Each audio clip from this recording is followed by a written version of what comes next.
આ સૃષ્ટિનું જેને સર્જન કર્યું છે, આ સૃષ્ટિનું જે પાલન કરે છે, આ સૃષ્ટિનો જે સંહાર કરે છે, એવા પરમાત્માને વંદન કરીએ છીએ. અહીંયા જો વ્યાસજીની બુદ્ધિની પ્રદર્શન ચતુરાઈ કેટલી બતાવી, એનું બુદ્ધિ ચાતુર્ય અહીંયા બતાવ્યું.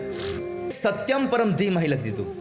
અહીંયા કૃષ્ણ ભગવાનનું નામ ન લખ્યું, કૃષ્ણમ પરમ ધીમહિ, રામમ પરમ ધીમહિ, આ કશું ન લખ્યું. કેવલ લખ્યું તો લખ્યું સત્યમ પરમ ધીમહિ. કેમ? સત્ય જ ભગવાન છે. સત્યમ શિવમ સુંદરમ. ईश्वर सत्य है, सत्य ही शिव है, शिव ही सुंदर है.